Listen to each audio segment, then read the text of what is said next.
भगवत दर्शन उसी को प्राप्त होते हैं जिसकी भगवत दर्शन की प्रबल उत्कंठा के लिए 4 बातें जीवन में आ जाएं। पहला, नित्य निरंतर नाम जप रसिकों के संग से। शर्त है रसिकों के संग, भजन न होई संग बिन। हे मनमानी नहीं होता, रसिकों के संग से भजन की वृत्ति। प्रमाणित भजन होना चाहिए, आचार्य परंपरा, गुरु परंपरा से। दूसरा, भगवद विग्रह को साक्षात भगवान का स्वरूप मानना। जैसे कुछ ऐसे भाव वाले लोग हैं कि अरे पत्थर पूजने से, धातु पूजने से क्या प्राप्त, क्या वहां भगवान है? कौन सा तुम्हें ज्ञान है भाई? कौन सा ज्ञान है? जब सर्वम खलमिदम ब्रह्म, तो ये तो अवतार है भगवान का, अर्चा अवतार। भगवान अवतरित होते हैं। जैसे हम छवि विराजमान किए, जब हम भाव सेवा करते तो भगवान छवि में आके विराजमान होते हैं, भगवान विग्रह में विराजमान होते हैं। ये श्रद्धा और विश्वास का विषय है, ये नास्तिक लोगों को समझ में नहीं आएगा। जिस मूर्ति को आप, जहां मूर्तिकार निर्माण कर रहा हो, वहां देखो, उसी मूर्ति को पूज करके ब्रह्म प्राप्त, भगवत प्राप्त महापुरुष हो गए। प्रेमाश्रुओं से अभिषिक्त किया है। ये बाहर वालों की ऐसों की बातें न सुने, नहीं तो जो छोटी श्रद्धा वाले लोग होते हैं उनकी श्रद्धा नष्ट हो जाती है। अरे क्या है, ऐसे से ऐसा न वो बोलते हैं, न वो खाते हैं, न देखते हैं, और ऐसे विराजमान। आपको क्या पता है? आपका भाव है क्या? आप जानते नहीं हो। भाव आ जाएगा तो साथ चलते हैं, बोलते हैं, खाते हैं, देखते हैं। भाव का खेल। एक प्रसंग में एक ब्राह्मण बूढ़े के साथ एक जवान तीर्थ यात्रा में गया था। सारांश में बता रहे हैं। ब्राह्मण तीर्थ यात्रा का इच्छुक हुआ, पर उसको लगा कि मेरे बेटे तो हैं, पर धनी होने के कारण वो विलासिता में युक्त हैं, मेरे साथ तो चलेंगे नहीं। अगर कोई जवान आदमी मिल जाए, मुझे तीर्थ यात्रा करवाए, उसे कुछ भेंट पूजा दे देंगे। तो एक गरीब ब्राह्मण का जवान लड़का था, बात की तो उसने कहा हमारा भी सौभाग्य होगा कि तीर्थ यात्रा होगी और आप हमारे पिता तुल्य, आपकी सेवा होगी। समस्त तीर्थों में भ्रमण कराया।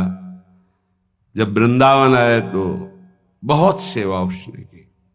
उसका मन बहुत प्रसन्न हो गया। धनी का वृद्ध था तो गोपाल जी के दर्शन कर रहा था। उसने कहा वृंदावन को साक्षी करके, गोपाल जी महाराज सामने हैं, मैं बहुत प्रसन्न हुआ तुम्हारे ऊपर, तुमने इतनी सेवा की। एक बेटी ब्याह योग्य है, मैं तुम्हें ब्याह करवा दूंगा अपनी बेटी से। तो कहा देखो हमने तो नहीं कहा, तुमने कहा है ना, इस बात को ध्यान रखना, वहां जाके भूल मत जाना। ऐसा ही हुआ। सारांश में बताया। वो जब गांव पहुंचा तो वृद्ध की हिम्मत नहीं हुई अपने धनी बेटों से कह दे कि बहन का ब्याह उस गरीब के साथ कर दो। काफी दिन हो गए, कोई चर्चा ही नहीं, तो ब्याह की बात थी। उस गरीब ब्राह्मण ने जाके कहा बूढ़े ब्राह्मण से कि आपने कहा था भगवान के सामने कि अपनी बेटी का ब्याह तुम्हारे साथ कर देंगे। तो जवान बेटों के भय से उसने कहा मुझे याद नहीं ऐसा कुछ। याद नहीं? तुमने भगवान के सामने कहा था। और कह रहे हो याद नहीं? तो बेटों ने कहा कि चलो भागो यहां से। भगवान के सामने का बुलाओ, भगवान को, अगर साक्षी दे देंगे तो हम बहन का ब्याह कर देंगे। बोले पक्का? तो उनको पता था कि मूर्ति कोई बोलती थोड़ी, चलती थोड़ी। तो उनका हाँ पक्का। बोले पंचों के बीच में बोल दो। पहले गांव में पंचायत होती थी, पिंड छुटाने के लिए कि अतरे दिन ये परेशान करेगा। तो उन्होंने कहा पंचों के सामने यदि ठाकुर जी आके गवाही दे दे तो ब्याह करवा देंगे। ओ गरीब आदमी जो कुछ था बेचा फिर वृंदावन आया, ठाकुर जी गोपाल जी से कहा कि महाराज आपके सामने हमारे ब्याह की बात कही थी इस वृद्ध ब्राह्मण ने, आपको गवाही देना पड़ेगा तब हमारा ब्याह होगा। हाँ, कौन सुने। समय हुआ, ठाकुर जी का शयन भोग लगा, पट बंद हो गए, वो बैठे ही रहे बाहर। वाह गोपाल जी महाराज, आप जब बोलोगे तभी हमारा ब्याह होगा और हम तभी यहां से जाएंगे जब आपको साक्षी दे। सब चले गए थे वो अकेले, उसको विश्वास था भगवान है। अंदर से आवाज आई, मूर्ति कहीं चलती है क्या कि चलकर साक्षी दे। बोले महाराज मूर्ति बोलती थोड़ी है, आपने बोला ना तो आओ निकल के बाहर। अब उनके लिए कोई पर्दा है क्या? ललित त्रिभंगी वैसे। बोले देखो यार, अब तुम्हारे प्रेम के कारण हम बाहर तो निकल आए, तुम उसको यहीं बुला दो, हम यहीं साक्षी। बोले महाराज वो नहीं आएगा, हमारा ब्याह रुक जाएगा, आपको चलना पड़ेगा। बोले चल तो देंगे, लेकिन देखो हम वृंदावन के ठाकुर हैं, हमको तो अच्छा अच्छा माखन मिश्री और सब भगवान ने बहानेबाजी। बोले महाराज हमें पता था कि आप भोगराग के लिए कहोगे तो हमारे पास जो संपत्ति थी बेच के आए, खूब खवाते पियाते चलेंगे महाराज। बोले चलो अच्छा, देखो दृढ़ विश्वास। बोले महाराज हम जानेंगे कैसे कि आप आ रहे हो? बोले मेरे नूपुरों की धुनी सुनाई देगी, और देखो लौट कर जहां देख लोगे उससे आगे फिर हम नहीं जाएंगे।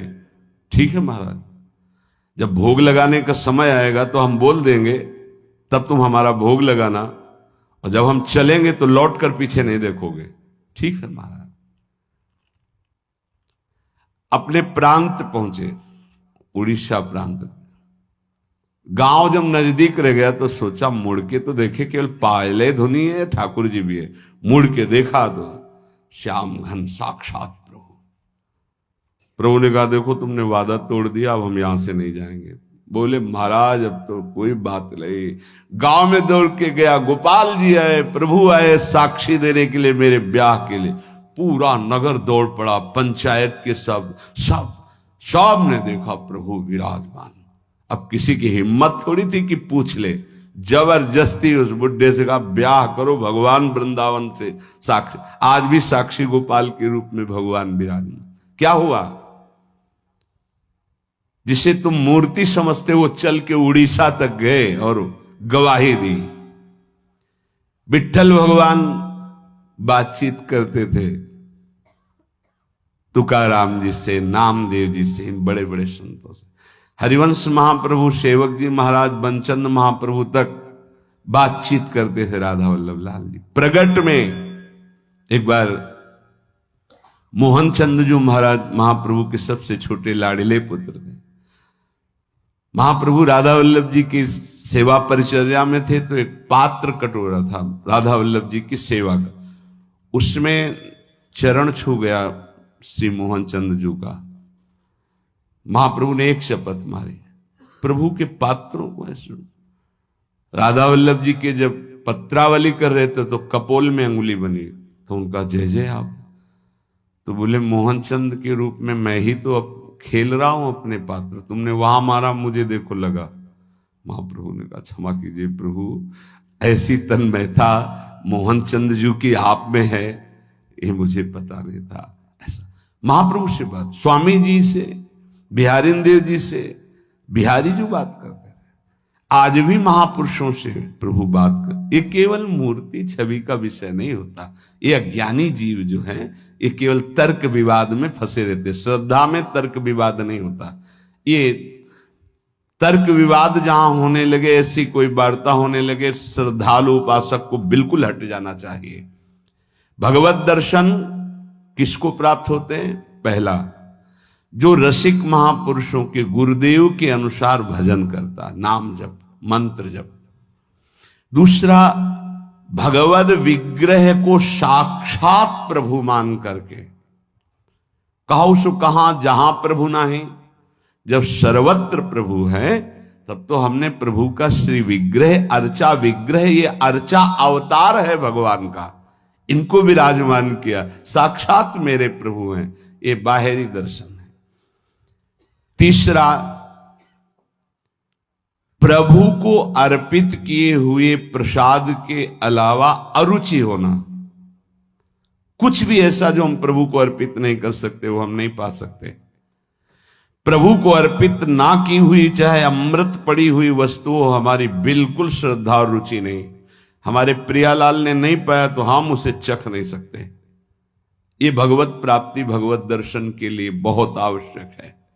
गुरु प्रदत्त भजन में आसक्ति, इष्ट के श्री विग्रह छवि में साक्षात भाव और इष्ट को अर्पित ना किए हुए वस्तु, वस्त्र, पदार्थ, भोगों में पूर्ण अरुचि। कई बार हमने ऐसे संतों को देखा जो अमनिया जैसे पा लीजिए, नहीं अमनिया है ना, हम अपने ठाकुर को भोग लगा के पाएंगे या आप अपनी श्री जी को भोग लगा दीजिए तो पालेंगे, अन्यथा नहीं। अमनिया नहीं, अमनिया माला, पत्र, पुष्प, सुगंधित कुछ भी नहीं। हमारा जीवन प्रसादी हो जाना चाहिए। ये बहुत ध्यान से अपनी दिनचर्या में देखिए कि कभी अमनिया मत पाइए। चौथा, सहनशील।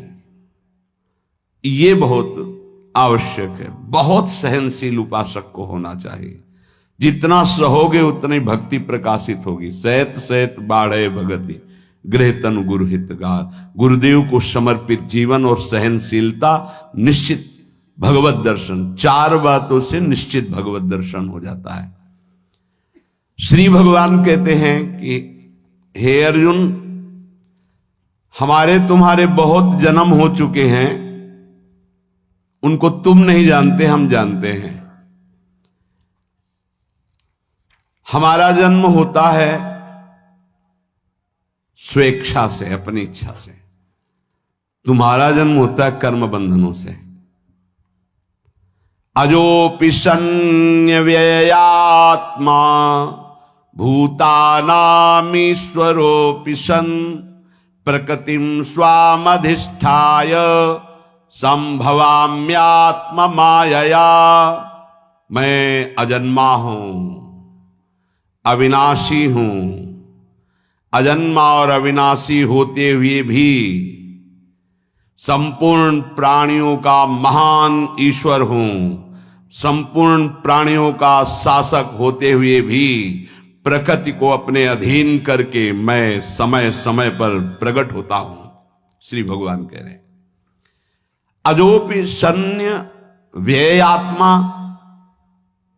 भगवान कहते हैं कि मेरा जन्म मनुष्यों की तरह नहीं होता है। ना मेरा जन्म होता है, ना मेरा मरण होता है। कहीं भी भगवान मां के गर्भ से प्रकट नहीं हुए। कौशल्या जी के सामने भगवान पहले ऐश्वर्य रूप से प्रकट हुए। कौशल्या जी ने देखा, माता पुनि बोली सोमति डोली, तजहु तात ये रूपा, की जैसे शिलीला अति प्रियशीला, ये सुख परम अनुपा। तो सुनि बचन सुजाना, रोदन ठाना, होई बालक सुरभूपा। मां ने प्रार्थना की, प्रभु आपने हमें वरदान दिया था कि इस रूप से नहीं, आप हमारे पुत्र रूप से आएंगे। भगवान ये प्रार्थना सुनते ही, सुनि बचन सुजाना, रोदन ठाना। जैसे बालक प्रकट होता है तो रोता है ना, ऐसे प्रभु बाल रूप होकर उनकी गोद में आ गए और रोने लगे। और जय जयकार हुई कि कौशल्या जी के लाला प्रकट हुआ है। ओ जाकर नाम सुनत शुभ होई, मोरे गृह आवा प्रभु सोई। दशरथ जी पुलकित प्रेम विह्वल हो गए। जिनका नाम सुनते ही परम शुभ, वो साक्षात प्रभु मेरे यहां पुत्र रूप। परमानंद पूरी मन राजा, कहा बुलाए बजाओ बाजा। ऐसे भगवान का जन्म होता है। श्री कीर्ति रानी, उनको ऐसा आभास हो रहा है मैं गर्भवती हूं। जिस दिन लाडली जी का प्रादुर्भाव होता है, कमल प्रकट होता है, तेजू में उस कमल को लाके गोद में रखते हैं, वो कन्या रूप हो जाता है। ऐसे हमारी लाडली जी देवकी वसुदेव के सामने चतुर्भुज भगवान ऐश्वर्य वैभव रूप प्रकाशित करते हैं। वो स्तुति करते हैं, भगवान कहते हैं मुझे नंदालय में जाके छोड़ाओ, बाल रूप हो जाते हैं। भगवान कभी गर्भ से प्रकट नहीं होते। मनुष्य जन्म लेता है पांच भौतिक शरीर कर्म बंधनों से युक्त। भगवान अजन्मा है, इसलिए वो प्रकट होते हैं। भय प्रकट कृपाला दीन दयाला कौशल्या हितकारी। भगवान जन्म नहीं लेते, प्रकट होते हैं। भगवान अविनाशी हैं और जितने जन्म लेते हैं उनके सबके शरीर विनाशी हैं। इसलिए भगवान का कभी शरीर छूटता नहीं, अंतर्धान होते हैं। अंतिम लीला में द्वारिकापुरी में बाम पैर की जंघा में दायां पैर चढ़ाए हुए पीपल की ओट में ऐसे आनंद मुद्रा में बैठे हैं। व्याध चरण में मृग का मुख जान करके बाण प्रहार करता है, उसको परम पद प्रदान करके आप अंतर ध्यान हो जाते हैं। रामलीला में परिकर सहित सरयू में प्रवेश करके अंतर ध्यान हो जाते हैं। कभी ऐसा नहीं पाया गया कि ये प्रभु का शरीर मिला और उसकी जन साधारण जैसी अंत्येष्टि क्रिया हुई, अंतर ध्यान हो गए। प्रभु प्रकट होते हैं और अंतर्धान होते हैं। मनुष्य शरीर मां के गर्भ से जन्म लेता है और मरता है, वो शरीर छूटता है। इसीलिए प्रभु कह रहे हैं अजोपि शन्य व्यय आत्मा। मेरा प्रकट होना और अंतर्धान होना एक अलौकिक लीला है। वस्तुतः मैं प्रकट हर समय रहता हूं, सर्वत्र भगवान प्रकट विराजमान है, सर्वत्र। अब आपको प्रकट करना पड़ेगा, अपने नेत्रों का मायाकृत पर्दा हटाना पड़ेगा साधना से, भजन से, तो आपको दिखाई देने लगेगा। जित देखो तित श्याममयी। संपूर्ण प्राणी जन्म से पहले अव्यक्त थे, मरने के बाद अप्रकट अव्यक्त हो जाने वाले हैं। केवल बीच में ही इनके शरीर दिखाई दे रहे हैं, परंतु भगवान सर्वत्र प्रकट ही हैं। जैसे सूर्य सदैव प्रकट रहता, कभी अस्त नहीं होता। सूर्य उदय और अस्त ये हमारे नेत्रों की सीमा में होता है। हमारे नेत्र नहीं देख पाते जब सूर्य अन्य देशों में प्रकाश कर रहे होते हैं, तो पर्वतों की छाया के कारण हमें लगा सूर्य अस्त हो गए, फिर घूम के तो सूर्य उदय हो गए। वस्तुतः ना सूर्य कभी अस्त होते ना उदय होता है। ये अपने नेत्र अपने सामने की बात है। सूर्य तो सदैव अनवरत प्रकाशित करते रहते हैं। जिस समय रात्रि होती, कहीं दिन होता है तो सूर्यास्त कहां हुआ। ऐसे ही जैसे सूर्य सदैव रहता है, पर हमारी आंखों के सामर्थ्य ना होने के कारण हम देखते हैं सूर्य उदय हुआ, सूर्य अस्त हुआ। ऐसे ही भगवान सर्वत्र समभाव से विराजमान हैं, पर समय पर कभी कभी वो प्रकट होने की लीला और अंतर्धान होने की लीला करते हैं। वस्तुतः वो जैसे सूर्य सर्वत्र प्रकाश करता है, पर हमारे नेत्र पूरा उतना ही देख पाएंगे जब सूर्य हमारे सामने आएगा। तो सूर्य उदय हुआ, हमारे सामने से चला गया, देखने की क्षमता नहीं, तो सूर्य अस्त हो गया। वस्तुतः सूर्य न प्रकट हुआ न अस्त हुआ, वो तो प्रकाशित ही हो रहा है अखंड रूप से। ऐसे ही भगवान कभी कभी प्रकट की लीला, अंतर्ध्यान की लीला करते हैं। वस्तुतः सम रूप से सबके हृदय में सर्वत्र विराजमान है प्रकट। दूसरे, जितने भी शरीर हैं कर्म से परतंत्र हैं। जिस समय हाथ टूटना है हाथ टूट जाएगा, जहां सड़ना है सड़ने लगेगा, जहां मरना है मर जाएगा। बहुत इस शरीर पे ममता मत करो, ये तुम्हारा स्वरूप नहीं है, ये नष्ट होने वाला है। कल प्रश्न एकांतिक में हुआ था कि आप ज्यादा मरने की चर्चा करते हो, लोग बहुत बुरा मानते हैं कि ये बाबा तुम मरने की ही बात करते रहते हैं, धमकाते रहते कि मरोगे मरोगे, और बहुत बुरा माना जाता है। मरने वाली बात बुरा नहीं माना जाता। ऐसे अशुभ वचन मत निकालो। हाँ, अमरौती पिए हो, अशुभ वचन तो होश में हो जाओ, इसलिए तुम्हें समझाते हैं। इस लोक का नाम क्या है? कल पूछा था सबसे कि भाई अगर बुरा लगता है तो इस लोक का नाम क्या है जहां तुम्हारा जन्म हुआ है? मृत्यु लोक। अर्थ क्या है? यहां जीतना है, सब मरेगा, फिर डरते काहे के हो? मरना तो है ही ना। तो यहां से एक बहुत बढ़िया बात है इस मृत्यु लोक में, केवल इसी लोक में एक कमाई हो सकती भगवत प्राप्ति, और किसी लोक में नहीं हो सकती। स्वर्ग में भी नहीं हो सकती, महारलोक, जनलोक, तपलोक, सत्यलोक, रसातल, तलातल, पाताल, इनमें भी नहीं हो सकती। एकमात्र मृत्यु लोक में भगवत प्राप्ति का विधान है।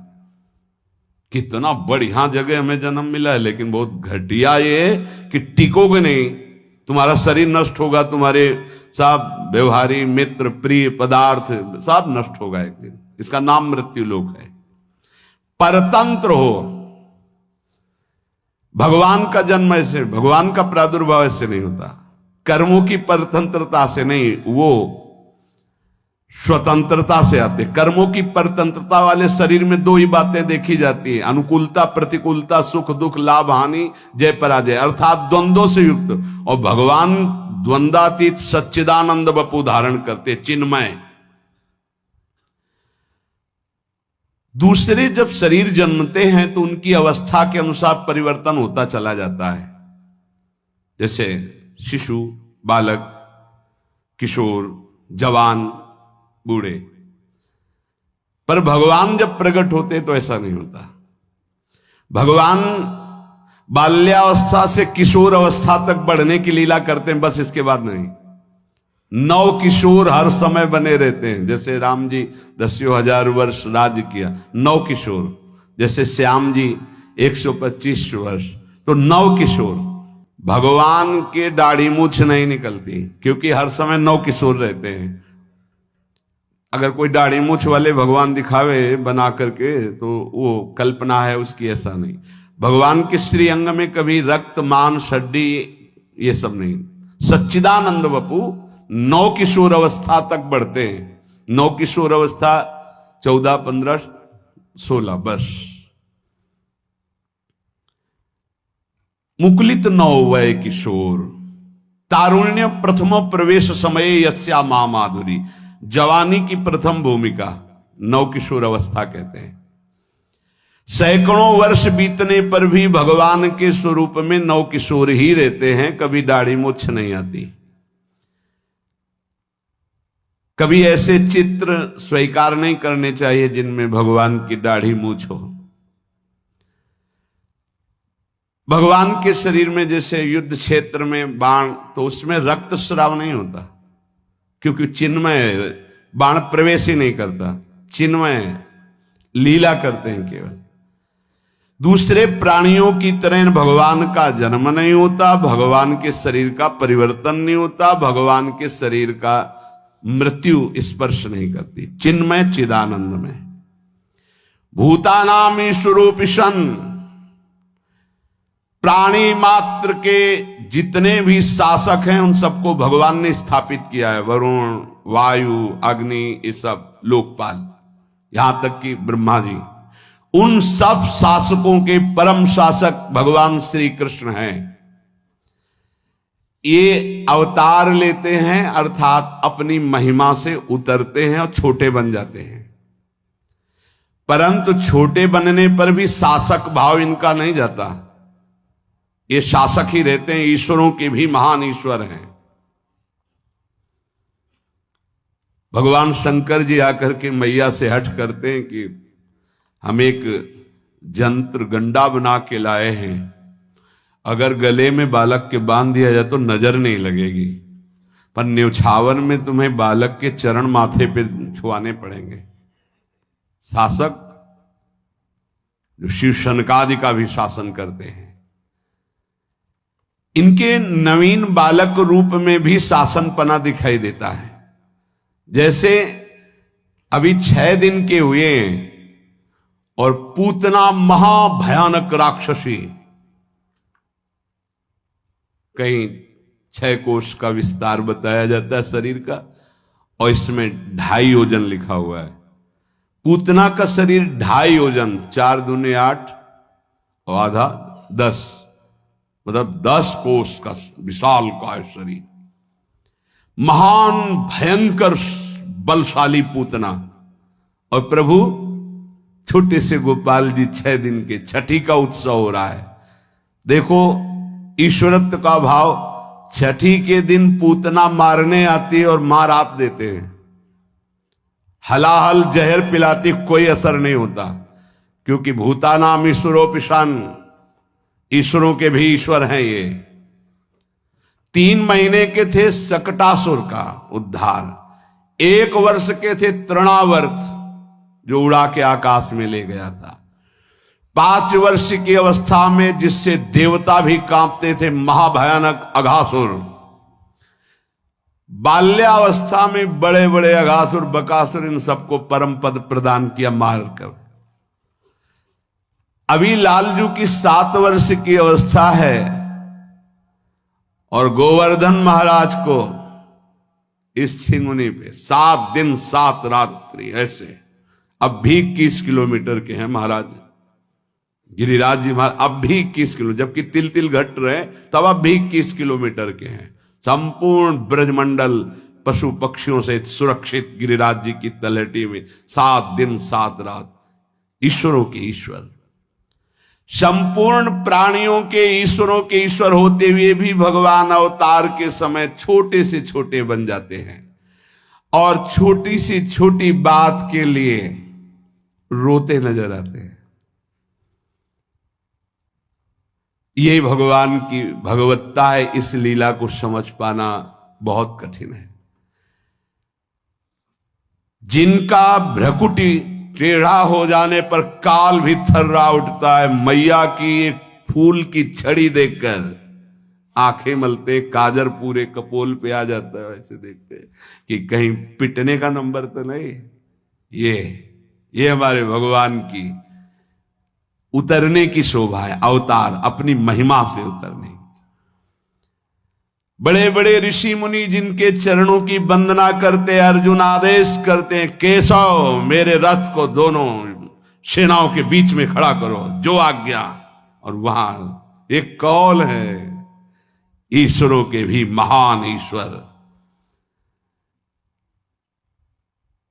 ईश्वरत्व का वैभव छुपाकर अर्जुन की आज्ञा पालन करते हैं, पर ईश्वरत्व दिखा ही देते हैं।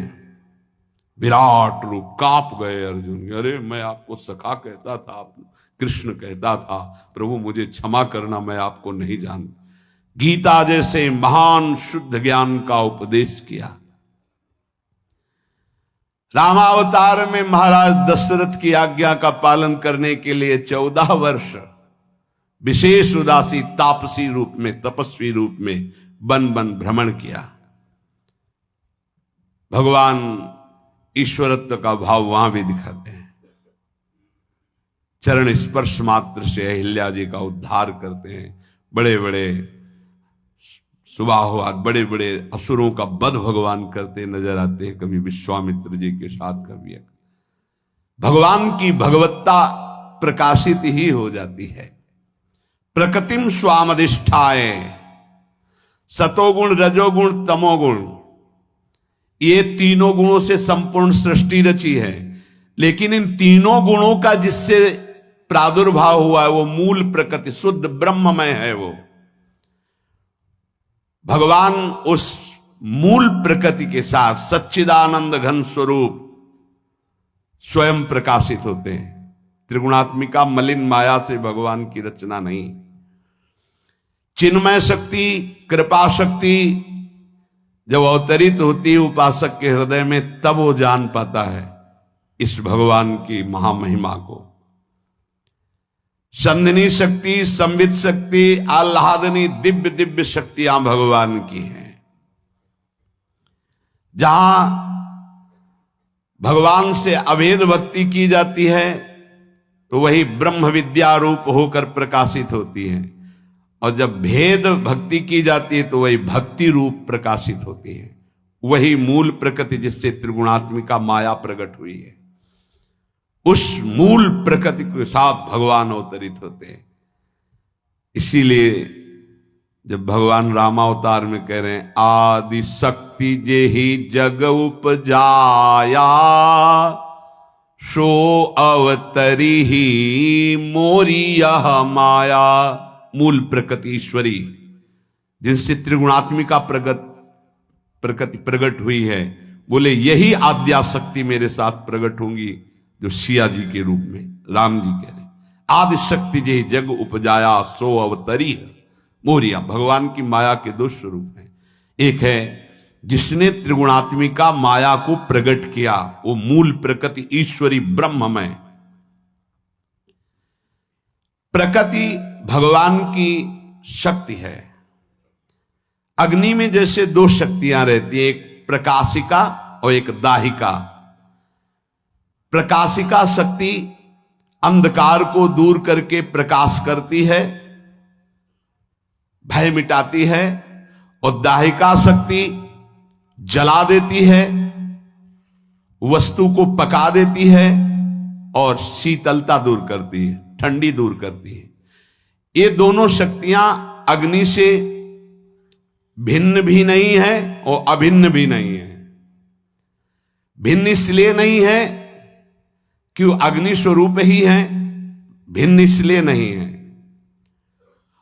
और अभिन्न इसलिए नहीं है कि अग्नि जल रही है और मंत्र के द्वारा उसकी शक्ति को रोका जा सकता है, ना वो जलेगा न ताप लगेगा। ऐसी औषधियां जिनका लेप कर लो, कढ़ाई में हाथ डाल दो, बिल्कुल नहीं जलेगा। अग्नि से निकल जाओ, बिल्कुल नहीं जलोगे। ऐसे मंत्र हैं। मंत्र और औषधि के द्वारा अग्नि की दाहिका शक्ति को कुंठित किया जा सकता है। इसलिए भिन्न और अभिन्न दोनों बातें। ऐसे ही भगवान की ये शक्तियां हैं। इनको ना भगवान से भिन्न कह सकते हो, ना भगवान से अभिन्न कह सकते हो। ये दोनों हैं, भिन्न भी हैं अभिन्न भी हैं। जैसे दिया सलाई में प्रकाशिका शक्ति, दाहिका शक्ति अग्नि लिए हुए विराजमान है, लेकिन वो घर्षण से ही अग्नि प्रकाशित होगी, तब उसमें दाहिका शक्ति और प्रकाशिका शक्ति होगी। यद्यपि दिया सलाई में है, पर माचिस थोड़ी जल रही है घर्षण करने से। ऐसे ही साधना और तपस्या और भजन के प्रभाव से भगवान सर्वत्र है। जो संघर्ष करता है अपने जीवन में, विकारों को सहता है, भजन परायण रहता है, तो जैसे घर्षण करने से अग्नि प्रकाशित हो गई, ऐसे भगवान प्रकाशित हो जाते हैं अपनी शक्तियों के समेत। भगवान संपूर्ण देश में है, संपूर्ण समय में है, वस्तु में है, व्यक्ति में है। कुछ भी ऐसा नहीं जहां भगवान ना हो। पर उस शक्ति को, श्री भगवान को प्रकाशित करने के लिए, जैसे अग्नि की दिया सलाई को जो माचिस घर्षण करो तब स्वरूप प्रकट होगा, ऐसे ही जो अति अभ्यास के द्वारा विषय चिंतन छोड़कर भगवदाकार, तब उससे भगवत साक्षात्कार। सीता जी, श्री रुक्मिणी जी आदि भगवान की नित्य संघिनी मूल प्रकृति ईश्वरी हैं। ये भगवान सर्वत्र सब जगह विराजमान हैं। दिव्य शक्तियां भगवान लिए हुए सर्वत्र विराजमान। इसीलिए कहा जाता है जागृत करो आप अपने अंदर, सब शक्ति विराजमान। जैसे एक ने कहा था अगर हम ब्रह्म स्वरूप हैं तो हमारी शक्तियां कहां गई? तो तुम जान कहां रहे हो तुम ब्रह्म स्वरूप? बातें बना रहे हो, अभी तो देह भाव में हो। आओ अपने स्वरूप में आओ, वही हो जाओगे जो हो। जानत तुम्हें तुम्हें हो जाए, सब कुछ जागृत हो जाएगा आपके अंदर। दिव्य शक्ति भगवान की विचित्र विचित्र लीलाएं कराती है। विचित्र और अलौकिक परम पवित्र भगवान की प्रत्येक लीला है जिसको सुनकर गाकर जीव हृदय पवित्र करके भगवत साक्षात्कार कर लेता है। ये भगवान की लीला है। जब कोई निर्गुण उपासना भगवान की करता है तो वही भगवान की शक्ति ब्रह्म विद्या बन जाती है। जब सगुण उपासना करता है तो भगवान की वही शक्ति भक्ति प्रेम बन जाती है। भगवान अंश रूप से हर जीव में विराजमान है। जीव का स्वरूप क्या? भगवद अंश। ये तभी जान पाओगे जब शरीर और संसार से ममता हटा लोगे। शर्त है, तुम भगवत स्वरूप हो, तुम में अनंत शक्तियां आए, तभी अनुभव कर पाओगे जब संसार और शरीर से ममता हटा लोगे। स्वतः सिद्ध आत्मीयता भगवान में जब प्रकट हो जाएगी, तुम और भगवान दो नहीं रह जाओगे। ज्ञान में भगवान नहीं रह जाते, मैं ही भगवान ऐसा अनुभव, और भक्ति में मैं नहीं रह जाता, भगवान ही। दो नहीं रहते, दोनों की सिद्धि में दो नहीं रहते।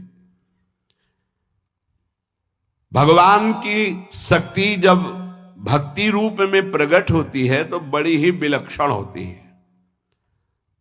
बलात् भगवान अव्यक्त को खींचकर सामने व्यक्त करके अधीन कर देती है।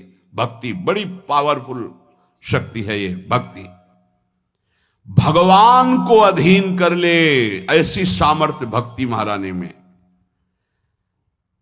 वो भगवान को भक्त के अधीन करा देती है। वे अधीन संग ही संग डोले, जीव बछरा संग गाया है। भक्तन पाछे यो फिर जीव बछरा संग गाय। भगवान की भक्ति जब अपना प्रबल रूप धारण करती तो दो उसके स्वरूप होते हैं, एक विरह और दूसरा मिलन। जब भगवान की शक्ति भक्ति जागृत होती है तो विरह, ये भगवान भेजते हैं अपनी शक्ति को। दरिया हरि कृपा करी बिरहा दिया पठाए। अब भारी विकलता रुदु सुश्रम राजन कृष्ण दर्शन लालसा, ये भक्ति महारानी की। मिलन के लिए इतना विरह पैदा हो जाता है कि भगवान के बिना एक क्षण भी अब जीना मुश्किल हो जाता है। ये अगर प्रभु नहीं मिले तो प्राण निकल जाएंगे, उसी समय प्रभु मिल जाते हैं। ये विरह, व्याकुलता की अग्नि बढ़ी और संसार की सारी आसक्ति भस्म हो गई। ये अग्नि बढ़ती है, जरा सा ताप लगता है, सुलगना शुरू होती है, साधक परेशान हो जाता है। अरे इसको बढ़ाना है अग्नि को।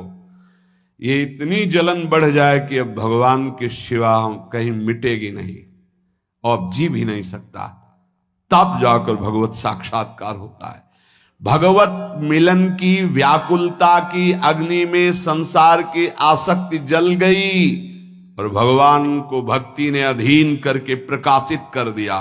भक्त के अधीन भगवान हो गए, स्वयं स्वीकार करते, अहम भक्त पराधीनो असुतंत्र इव द्विजे। ज्ञान मार्ग में यही शक्ति उत्कृष्ट, जैसे वहां विरह प्रकट होता है भक्ति में, तो ज्ञान मार्ग में प्रबल मुमुक्षुता जिज्ञासा प्रबल। जैसे उड़िया बाबा जी महाराज प्राण त्यागने के लिए तैयार हो गए। अगर बोध नहीं होता तो प्राण त्याग देते हैं, अगर भगवत मिलन नहीं होता प्राण छूट जाएंगे। तत्व बोध की साधक के अंदर इतनी पिपासा जाग गई, अब जिया नहीं जा रहा तत्व बोध के बिना। तो ब्रह्म विद्या रूप से वो प्रकट होकर अभेद भावना सिद्ध कर देती है और साधक आत्मबोध को प्राप्त हो जाता है। भगवान की इस दिव्य शक्ति जो विरह प्रकट करती, ये ब्रह्मबोध से कुछ विलक्षण रस है। कहां जाऊं, क्या करूं, क्या उपाय है जिससे मुझे भगवान मिल सकते हैं, तड़पन शुरू हो जाती है। भक्त व्याकुल होने लगता है। जब जलन होती तो पाप नष्ट होता है। ध्यान रखना, आपका हृदय जब जल रहा होता है, नाम जप करते हुए भक्ति करते, उबना मत, ये पाप नष्ट हो रहा है, बिना भोगे शरीर के तुम्हारे सारे पाप नष्ट हो रहे हैं, जल रहे हैं। उस पाप का नाश करके जब प्रबल विरह बढ़ता है तो इधर भक्त के हृदय में भगवान से मिलन की व्याकुलता, उधर भगवान के हृदय में व्याकुलता पैदा करके प्रकाशित कर देती, प्रकट कर देती है। ग्वारिया बाबा के चरित्र में पढ़ा, पूरा जीवन हो गया भजन करते, यार भावना, मित्र भावना, भाव में मिल, प्रगट में ऐसे भाव बदला, प्रेम प्रणय चढ़ा, प्रणय को प्रेम का। यार जब तू इतना निष्ठुर है कि मेरे सामने नहीं आ सकता तो आज से तुम्हारा भजन बंद। देखो तुम्हारा काम चल जाता है मेरे बिना, तो मेरा भी काम चल जाएगा तुम्हारे बिना। नहीं करूंगा आज से तुम्हारा भजन, नहीं करूंगा तुम्हारा भजन।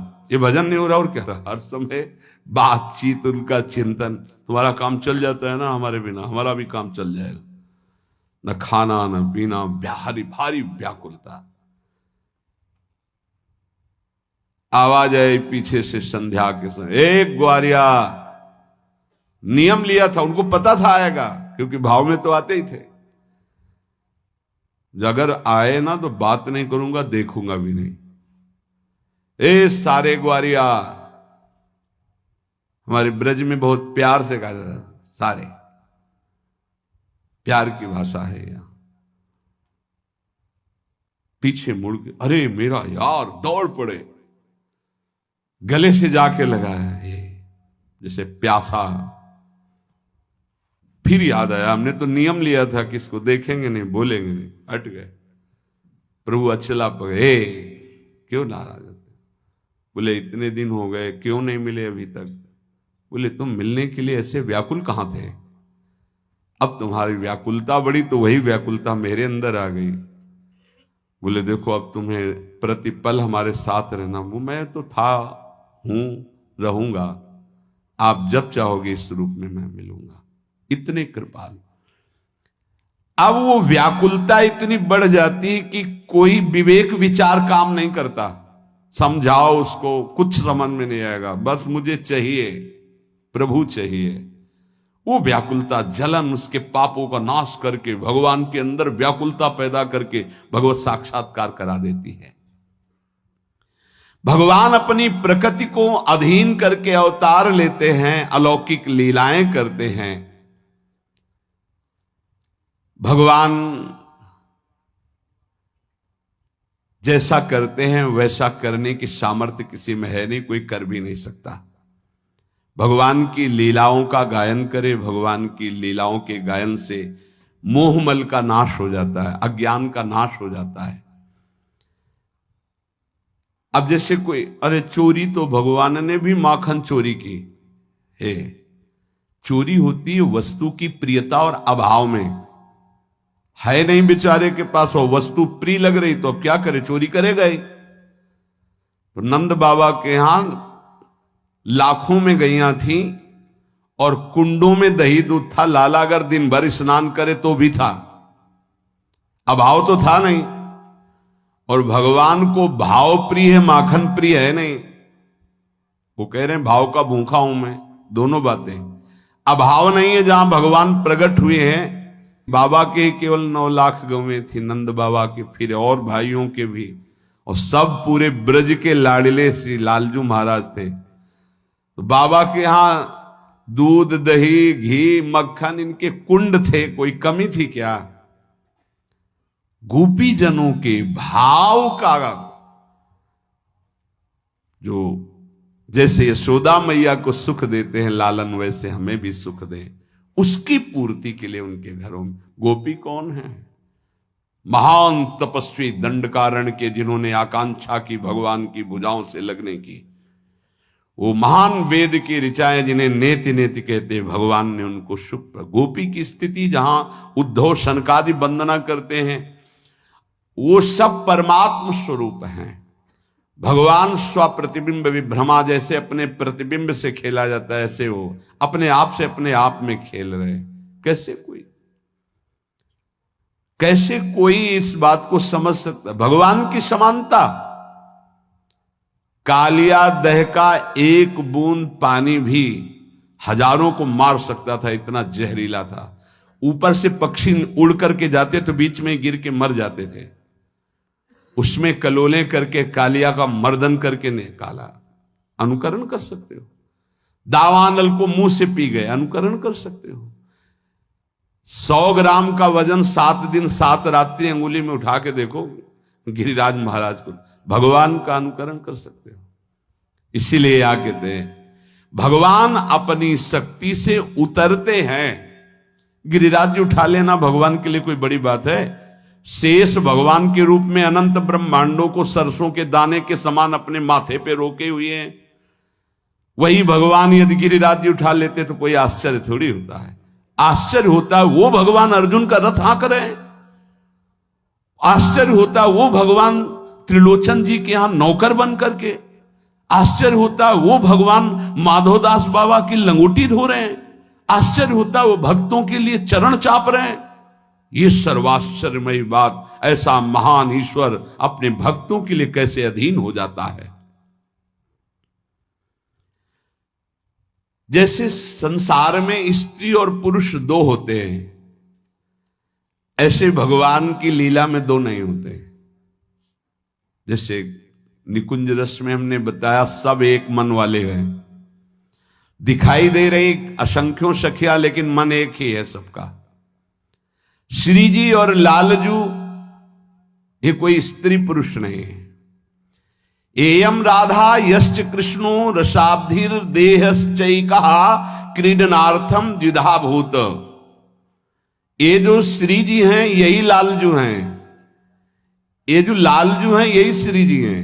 एयम राधा यश्च कृष्णो, जो किशोरी जो हैं यही श्री कृष्ण हैं, जो श्री कृष्ण हैं यही किशोरी जो हैं।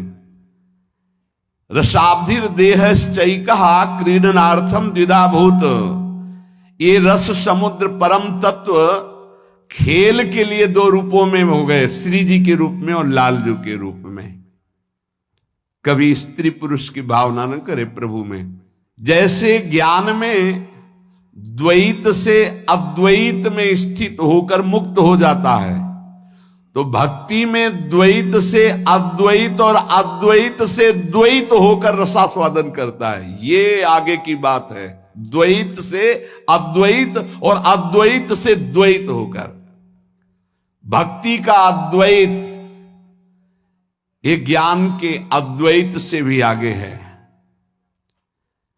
जीव और ब्रह्म की एकता, अद्वैत हो जाना, ये ज्ञान है, यही मोक्ष प्राप्त हो जाता है। और इसके आगे की बात है प्रेम। एक होकर फिर अद्वैत तत्व प्रेम लीला के लिए विविध रूप धारण करता है। वही वृंदावन, वही प्रिया प्रीतम, वही सहचरी, वही खगमृग पशु पंछी, सब प्रेम। इसीलिए नवनिवृत्त निकुंज का संपूर्ण विलास हित विलास है प्रेम। प्रेम के सिवा और कोई नहीं।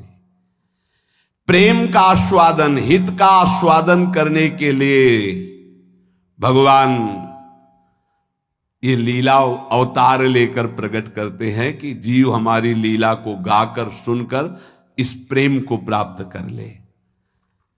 2 रूप प्रभु के, प्रियाजू और लालजू के रूप में।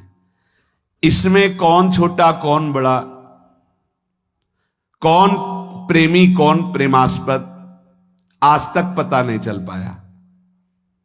2 चकोर, 2 चंद्रमा, 2 अली पंकज, 2 पूज्य भाई जी महाराज। दोनों ही एक दूसरे के प्रेमी हैं, दोनों ही एक दूसरे के प्रेमास्पद हैं। लाल मरकत मन छबीलो तुमज कंचन गात, बनी श्रीहित हरिवंश जोरी उभय गुण गण मात। नागरी नव किशोर मिथुन मनस चोर, दंपति रस समतूल। दोनों एक दूसरे के चित चोर है। श्री जी को देखकर लालजू अधीन है और लालजू को देखकर श्री जी अधीन है। दोनों की परस्पर प्रेम लीला रस वृद्धि को देख करके रसिक जन अधीन है। यही अद्भुत रास है रस का। श्री कृष्ण की शक्तियां अनंत हैं, अपार हैं। उनकी दिव्य शक्ति में ऐश्वर्य शक्ति बड़ी जोर की है, पर माधुर्य शक्ति उससे भी बढ़कर है। जहां माधुर्य शक्ति होगी वहां ऐश्वर्य का प्रवेश निषेध हो जाता है। जैसे हमारे प्रेम मार्ग में ऐश्वर्य का बिल्कुल निषेध हो गया, प्रवेश नहीं। कहीं भी हमारे संपूर्ण रस विलास में चतुर्भुज रूप धारण करना, अंतर्धान हो जाना, गरुण जी का प्रवेश होना, सुदर्शन चक्र का प्रवेश होना, है दिव्य जो भगवान की विभूतियां ऐश्वर्य नहीं है, क्योंकि ये महामाधुर्य रस है। बड़ा विचित्र और महान ये माधुर्य रस। ऐश्वर्य शक्ति भगवान की महत्ता, विलक्षणता, अलौकिकता, दिव्यता ये सब अनुभव कराती है।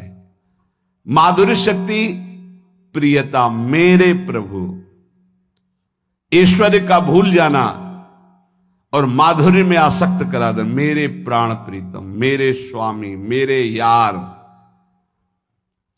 जिसके कारण भक्त को बहुत मधुरता, मिठास, अपनापन, अपने जैसा प्रभु से हो जाता है। जब माधुर्य शक्ति अपना प्रकाश करती है तो प्रेमी रस में डूबने लगता है, और जब माधुर्य शक्ति में ऐश्वर्य का प्रवेश होता है तो खेल बिगड़ जाता है, मिठास अंतर्ध्यान हो जाती है। और वो तब होता है जब माधुर्य में कहीं संशय हो जाता है, तब ऐश्वर्य शक्ति तत्काल प्रवेश कर जाती। जैसे मैया लाला को दूध पिला रही है, बड़ा वात्सल्य माधुर्य है। अब लाला दूध पीता ही जा रहा है, मैया को छोटी सी तोन पे हाथ से फिर कितना पीता जा रहा है, इसको नुकसान तो नहीं करेगा। वात्सल्य भाव, इतना छोटा बालक इतना दूध कैसे पी सकता है। जमुआई आई, अनंत ब्रह्मांड दिखाई, मैया आपका दूध मैं ही अकेले नहीं पी रहा हूं, अनंत ब्रह्मांडों का पोषण हो रहा है आपके दूध। जी ही लाला के मुख में, अरे मैं तो भूल कर गई, ये तो ईश्वरों का भी ईश्वर है, मैं इसे अपना लाला माधुर्य शक्ति ने डांट लगाया है ईश्वर शक्ति को। इस समय तुम्हारा प्रवेश कैसे हो गया, इस समय तो मैं सुख पहुंचा रही। तुरंत, अरे ये सब मेरी निगूढ़ी आंखों का ही दोष है, ये तो मेरा ही लाला है। फिर छाती से लगा लिया। तने मिट्टी खाई, दाऊ दादा कहे मुंह खोल, संशय, तत्काल ऐश्वर्य अपना प्रभाव दिखा देता है। ऐश्वर्य शक्ति जब प्रकाशित होती है तो भाव घट जाता है, और जब माधुर्य शक्ति प्रकाशित होती है तो ऐश्वर्य का भाव लुप्त हो जाता है कि अनंत ब्रह्मांडों का ये स्वामी है, नहीं मेरा यार है, मेरा प्रीतम है। बिल्कुल सहज भाव। जिस समय माधुर्य शक्ति प्रकट रहती उस समय ऐश्वर्य शक्ति को अवकाश नहीं दिया जाता, और जिस समय ऐश्वर्य प्रकट रहती उस समय माधुर्य शक्ति गुप्त हो जाती है। माधुर्य भाव में कोई शंका पैदा हो जाए तो ऐश्वर्य बिना किसी निमंत्रण के प्रकाशित हो जाएगा। देख मैं कौन हूं। सखा भाव में अर्जुन जी भगवान से खूब हास्य विनोद सब करते हैं। भगवान ने कहा मार इन सबको। बार बार समझाने पे भी नहीं समझ रहे तो कह रहे देख मैं कौन, मैं काल का भी महाकाल हूं, सब मेरे द्वारा मारे जा चुके, तो देख। और विराट रूप दिखाते हैं। ब्रह्मा जी को शंका हो गई, कैसे भगवान कपोल पे कपोल मिलाकर इन ग्वाल बालों का जूठन पा रहे हैं। ईश्वर प्रकाशित हो गया। भगवान ऐश्वर्य और माधुर्य और एक और शक्ति सौंदर्य, ये ऐसा सौंदर्य है कि कोई भी चराचर जगत में ईश्वर कोटि का भी ऐसा नहीं जिसको आकृष्ट न कर ले, इसलिए इनको कृष्ण कहा गया। श्री कृष्ण के सौंदर्य को ऐसा कोई नहीं बचा जिसको परास्त न कर दिया और सौंदर्य ने। जब मथुरा में तो मथुरा वासिनी दौड़ी दर्शन कोई नीचे से कर रहे हैं, कोई छत पे गई। अब छत पे जब गई तो प्रभु ऐसे जा रहे हैं, अब कैसे दर्शन करें? उनको लगाए तो निकल जाएंगे, तो छोटी बेणी जो गुथी हुई थी उसमें मल्लिका आदि के फूल थे, तत्कार फूल ऐसे ऐसे जी देखा रूप।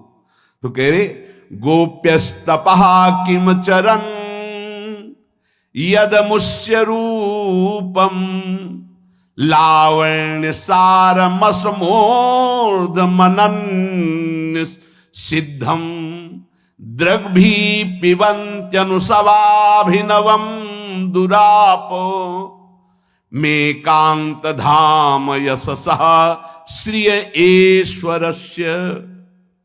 ओहो, इतने सुंदर श्री कृष्ण, त्रिभुवन का संपूर्ण सौंदर्य न्यौछावर है इनके आगे, कितने सुंदर। श्री कृष्ण को कोई कोई कहता है काला, ये काले काले हैं। अरे बड़े बड़े गोरों को आसक्त कर लिया, कोई नहीं बचा ऐसे सब। काले थोड़ी प्रभु, प्रभु काले थोड़ी है, श्याम वर्ण है। और वो श्याम कांति त्रिभुवन में ऐसी नहीं है, कोई ऐसा नहीं। बड़े बड़े शब्द स्पर्श रूप रस गंध विजेता महापुरुषों को आकृष्ट कर लिया, ऐसा रूप है।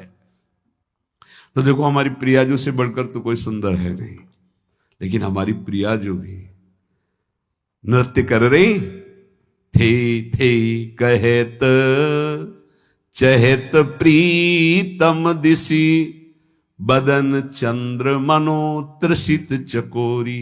कैसा रूप लालजू का है, जैसे प्यासी चकोरी के नेत्र रूप का पान करते चंद्रमा, कैसे लालजू के मुख चंद्र का पान करती है और नृत्य करती है उधर देख रहे।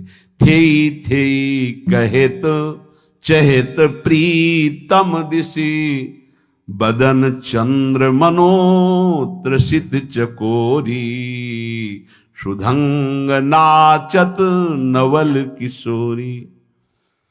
अभिनय निपुण लटकी लट लोचन भ्रकुटी अनंग नचायो तथा थे धरत नूतन गति पति ब्रजराज रिझायो आज बन नीको रास बनायो।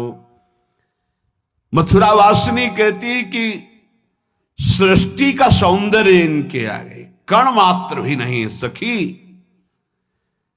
ये कोई सजाने या संवारने से ऐसा रूप नहीं, ये स्वाभाविक सहज है, स्वयं सिद्ध रूप है।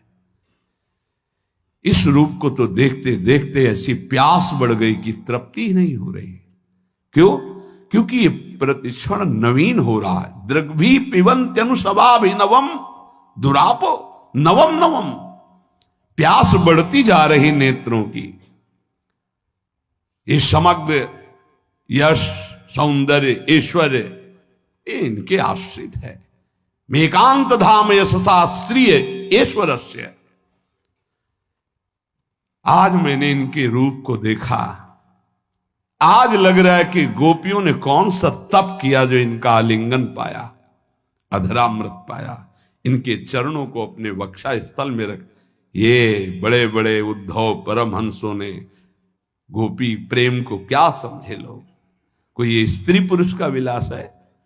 गोप्यस्तपः किम चरम यदमुष्य रूपम, कौन सा ऐसा भजन किया गोपियों ने, तपस्या की कि इस रूप का आलिंगन प्राप्त किया, इस रूप का पान किया। जो अपने नेत्रों के दोने से भर भर के इस रूप को जी भर पीती रही, उन गोपियों का कैसा सौभाग्य।